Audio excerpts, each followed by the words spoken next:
Please welcome Isaac Mizrahi.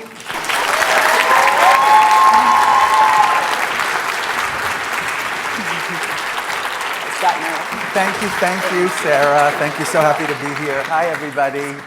Thanks for coming. Yay! Hi.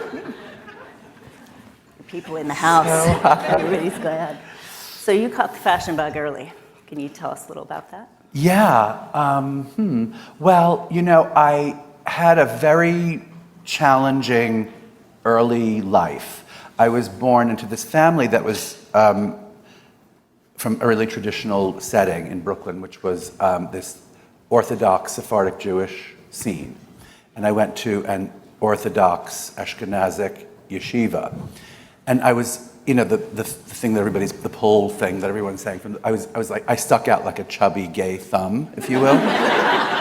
And it was a different time in the world. It was so long ago. I think like there's so much more enlightenment that has taken place over the past 30 years. But in those days, it was crazy. Like the levels of bullying from kids my age to rabbis were bullying. They're crazy, right?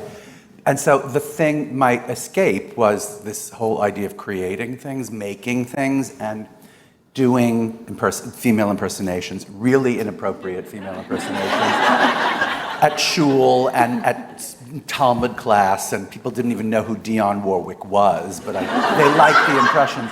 But anyway, so there was all that, like female impersonation and puppets. I was making puppets, and I had this big puppets theater in my garage, and then I started making clothes. My mom was really into clothes. And I think it's funny, you can't separate, right? I don't think you can separate stuff that you do, because you want to please your mom from stuff you do just because you want to do it. It's really hard to tear those things apart. And so I started, I think, I'm not kidding, we were like best friends, and in a lot of ways that was incredible. And another thing that people pull from the book is that she was an incredible mom to an artist. She really knew how to get the most out of me as an artist, right? And so that's a very roundabout way of saying that's how I think I caught the fashion bug, to quote you. You know what I mean? It's like, because I'm not exactly sure why I was that interested, except that she was so interested, And she had style. She did. She had great style. Really, I mean that for. And again, now we look at everything and it's also styled to death. I was actually walking on Rodeo Drive yesterday in Los Angeles because I haven't been inside stores for a really long time. And by the way, no one has. And weirdly, the street was teeming with people and the stores were empty. It was funny, But anyway, the point is that everything is so styled, nowadays. Gucci is just a lot of styling, and it looks really good, of course, but I think you know what I mean. There isn't that much design involved so much now. It's all what's put together, but my mom was really into that. She would do things. She would mess with dresses and shorten them too much, or wear them back to front, or wear like men's pajamas to the beach over a bathing suit in 1968.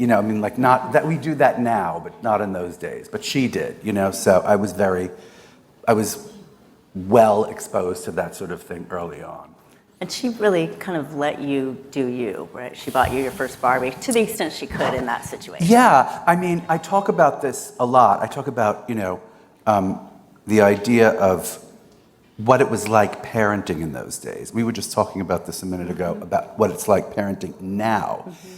But in those days, how do you deal with a kid who is doing all that stuff, right?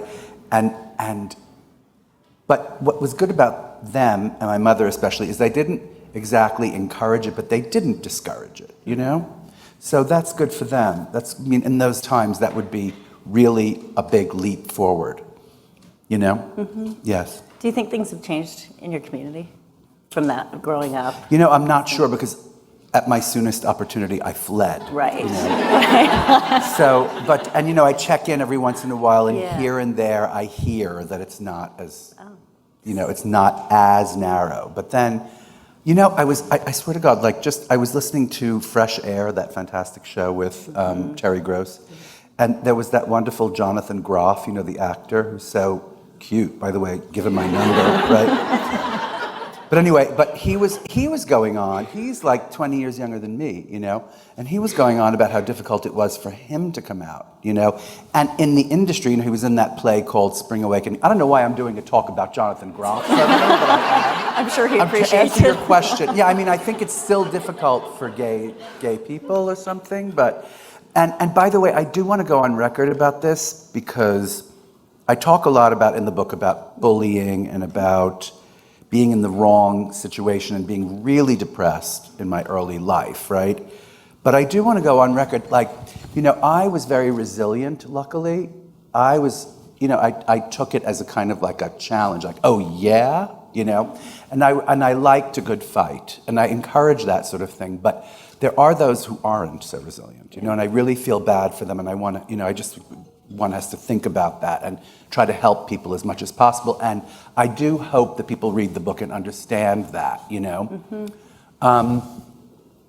Sorry, what was the question? Jonathan Groff. Yeah, exactly. Jonathan Groff. Yeah, sorry. Where is he? Do you think having that experience of leaving that environment, leaving your community, and going and doing, being your true, authentic self, do you think that gave you the resilience later on that really helped you?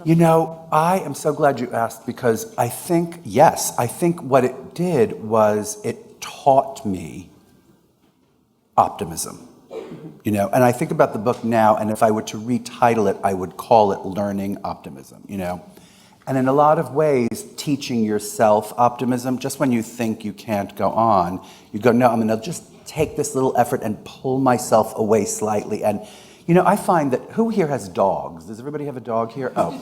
So, we can have dogs in the how office. hard it is to, leave your dog, right? It's like, okay, I'm going to leave you now, darling, right? And there's water, and everything's fine, and it's a good condition, and, you're not, hopefully the house won't be set on fire, but you're going to leave your dog. And it's so hard to pull yourself away from it, but the minute you leave the dog, right, you go and you have a really fun time, let's say, and you forget about the dog for a minute, right? And then everything's okay, And so I think about that a lot, about how you kind of pull yourself away just for a second from something that's so compelling and sometimes difficult, right? And you just venture forth in the slightest way, and then it's like a slippery slope into fate, Really, that's how I feel. Mm-hmm. So it's about, getting a good dog walker or a good dog sitter.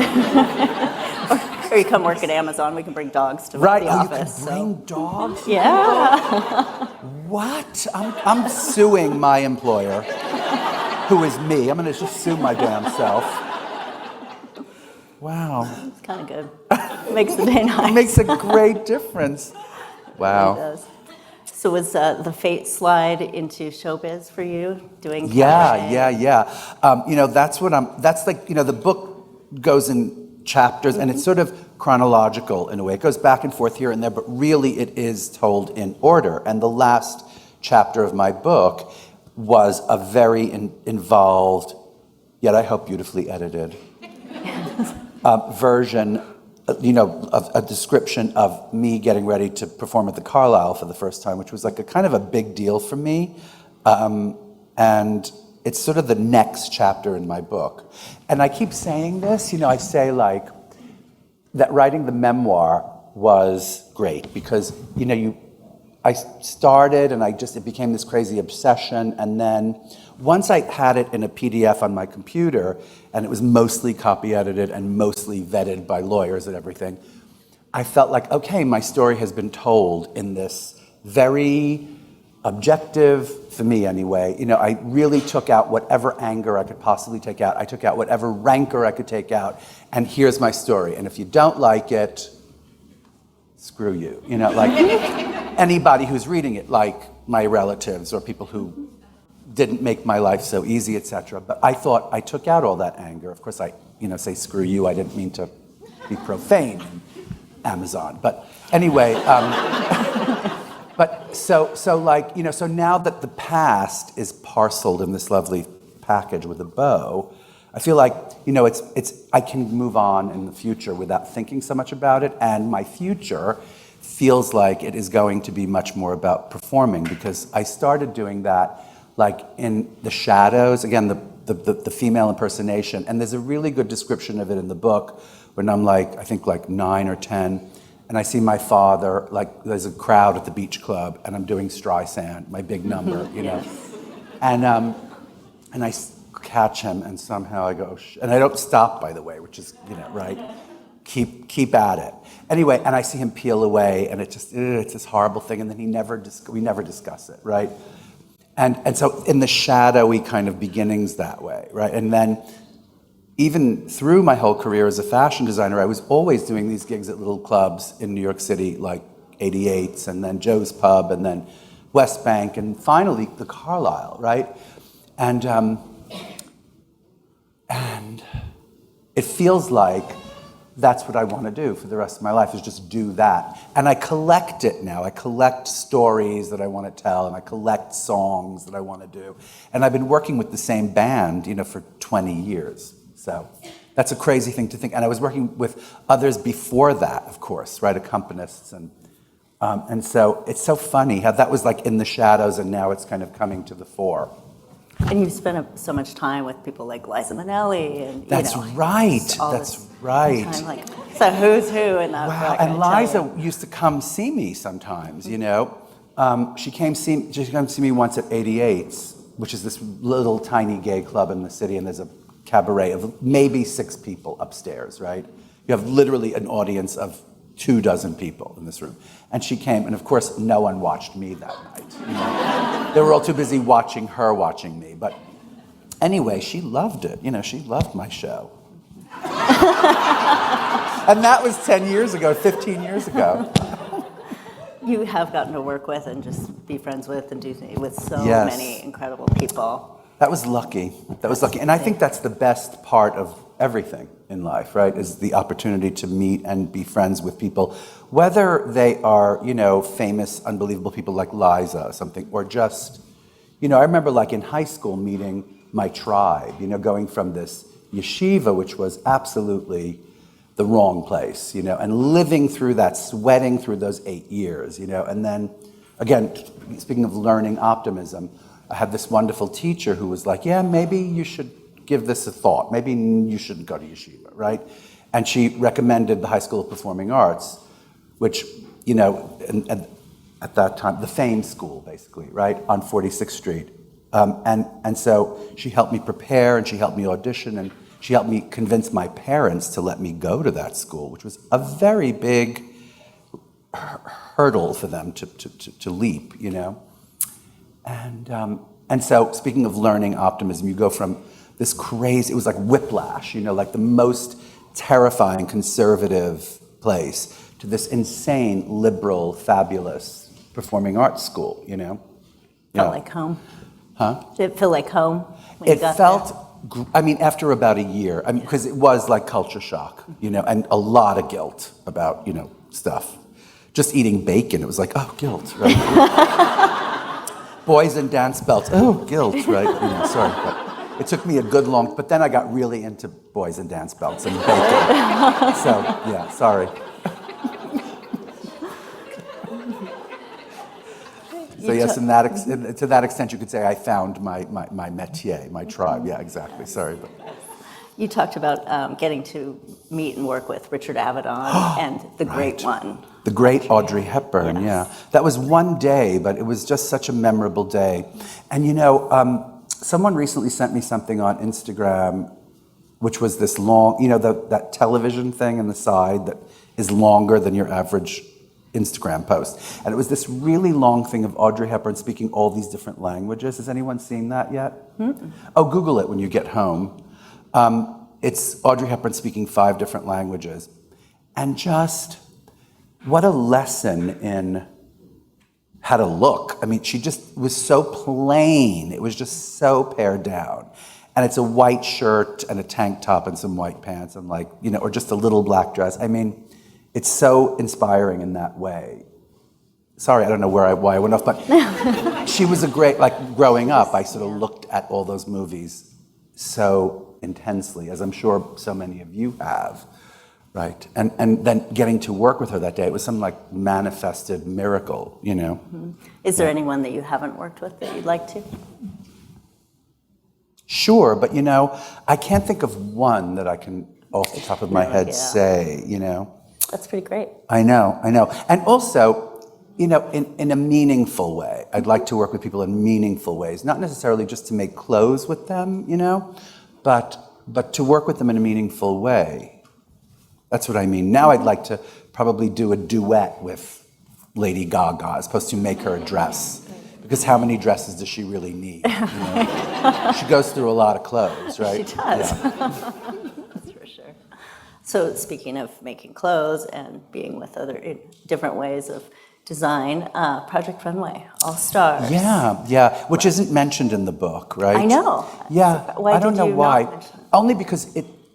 Only because I talk about Unzipped and I talk about the Target thing and I talk about things that I actually made, Whereas Project Runway All Stars, I just show up and I just go, yeah, that dress isn't so pretty, or I love that dress. It doesn't really, I don't know why it doesn't, but it's a fun show to do and it's a fun show to watch. Right? Oh, love and that's it. the other thing about writing a memoir. You have to watch it because all your friends think they're going to be in it, and then some of them aren't.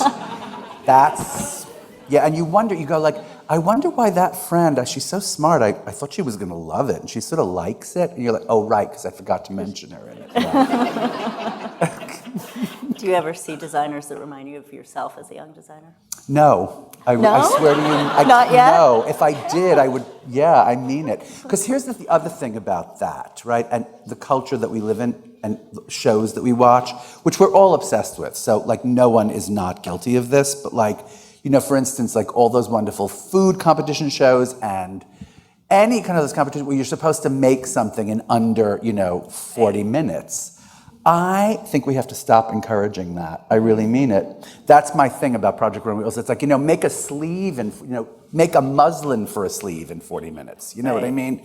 And then take another 40 minutes and remake it, I think we should encourage each other to take our times and do things.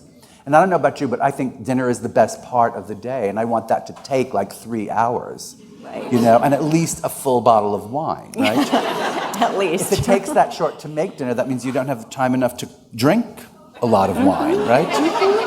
That's very true. I like your attitude. What? I like your attitude. I mean it. That's one thing I would like to say that isn't in the book, is that this whole thing where we take so short to do things. Mm-hmm. Yeah, sorry. I would like to encourage everyone to really take their time. Mm-hmm. Sorry. Yeah, but you asked about Project Runway. I like that. Yeah. It's true, and it's kind of like what we were talking about earlier about just the way that we don't spend time doing those sorts of things. We waste a lot. Don't get me started about waste. I can't. I hope every day, everyone who works at Amazon is just writing vicious letters to the management saying, we have to figure out how to not waste a thing, right? Is that everybody's you want to shut down, right? Give me too many napkins and too many ketchup packets, I will start screaming at you, really. And yet feel compelled to hang on to them. What? And yet you're compelled to hang on to them. No, what do you do with them? I mean, I actually sometimes take the salt things and put them in my salt shaker because I'm so crazy. I can't think of wasting salt. I mean that. I really mean it. Sorry, where were we? No, I like it. Bubble wrap. We were talking about bubble wrap or something, yeah. Yes. What do you think is the best piece of advice you've ever gotten? Oh, I know. Because I haven't gotten much good advice. I mean that.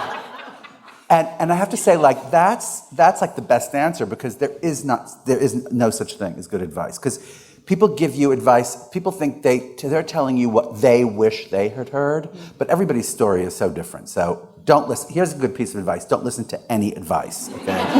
But I want to tell you this one story about, speaking of Liza Minnelli, right? She told me this fabulous thing, which is in my show. Everyone coming to my show tonight? If not, please buy tickets now. There's a big show tonight at, what's the name of that venue? What is Neptune Theater. The Neptune, exactly, the Neptune Theater. So come tonight at 8, okay? Seriously, go online now and buy your tickets. But this is in the show, is that okay? This one story about Liza, which is that I was backstage at it's not really that funny, but it is such good advice. I was backstage at the CFDA Awards, the first one I ever won, and she was presenting me the award. And she could sense that I was really nervous, right? Because probably I was white as a sheet. That was really perceptive of her, okay? Yeah. But what I was going to say is that she turned to me and she said, oh, God, like, you're nervous. Yes, really nervous. Well, what's your favorite thing to eat, she asked. And I said, oh, hands down, ice cream, right? She said, what's your favorite flavor? Mint chocolate chip ice cream, right? She said, okay, so now, picture yourself in 2 hours from now, after all this is over, and it was the greatest success in the world, or it was a big disaster. Who cares? You're going to be sitting in your bed eating a big bowl of mint chocolate chip ice cream, right? And poof, no more stage fright. Like really, and you understand why she is able to just walk into a room with 8,000 people and just start singing, Yeah. Isn't that good? I think it's so great. I really like that. Sorry. And now, when you're doing your show, so your show is called I and Me. That's right, it is. And can you give us a little highlight of what your Well, that was a little highlight. Yes. That was a tiny little highlight. overview. And it's just, I've been doing these songs and I've been working with this band for so long, and they're so cute, and they're all straight, which I don't understand. And they're all white, which is also so weird. I don't know how that happened, but they're all straight white men, and 2 of them are single, by the way, ladies, just saying. And weirdly, that weird combination of sensitive and heterosexual, so show up, right? But anyway, so it's a lot of stories, but these songs that are so great, and I do them at the Carlisle, and everybody likes that show at the Carlisle, and now I've been starting to do more and more, like music halls, and it's just fun, so. How do you decide what stories to include?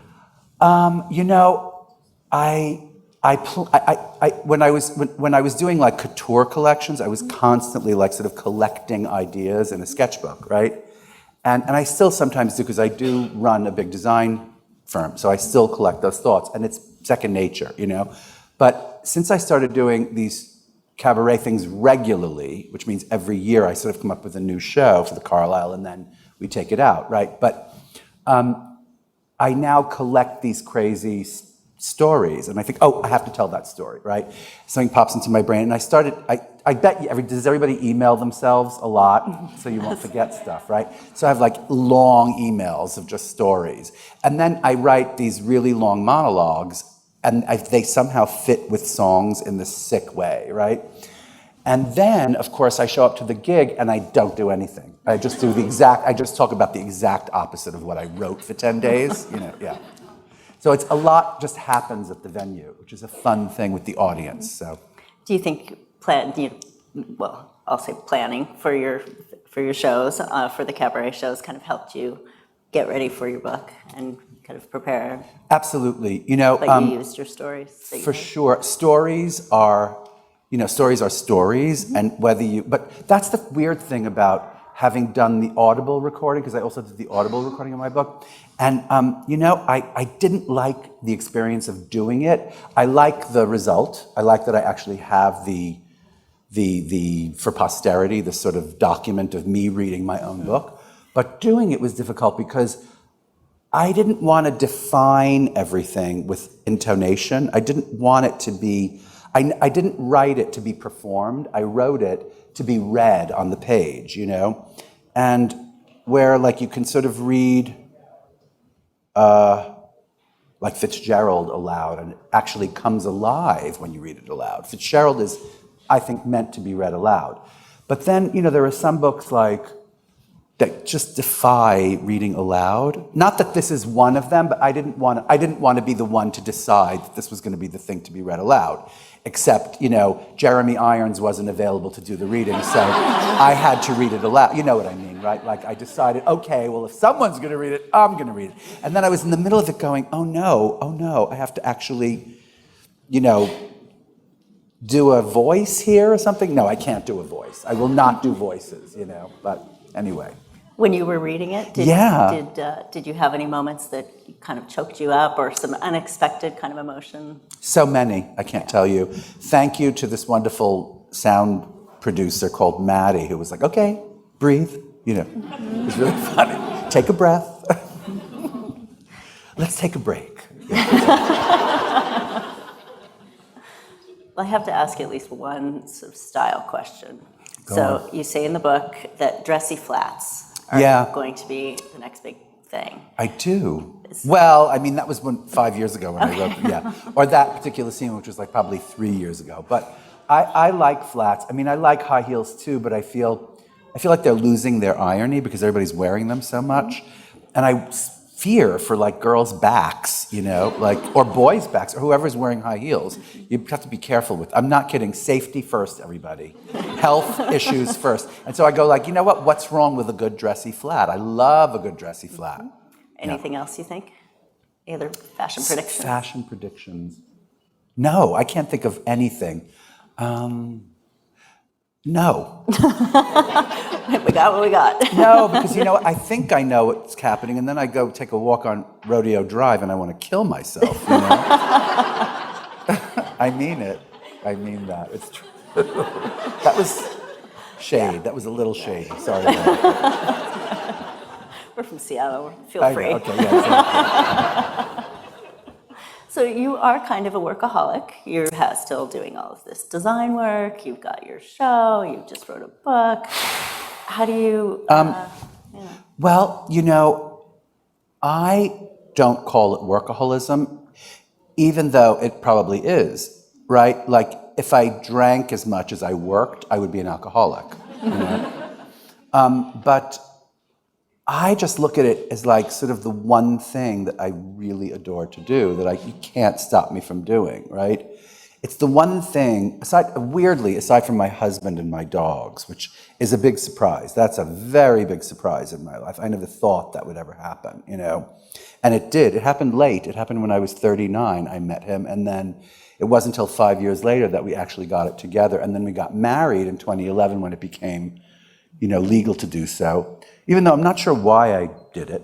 I don't need to be married, but I did it because I could, you know. But where was I? Oh yeah, this idea of like working constantly. You know, it is the meaning of my life. My life would not have practically any meaning without it. And now, of course, like Arnold and Kitty and Dean give it a great deal of meaning, but really the core of it is what I do and what I make every day. And that's just the way it is. And I think, you know, looking back, it was the thing that saved me. So of course, right, it became my way of life. It's my religion, you know, my religion. Creativity is my religion.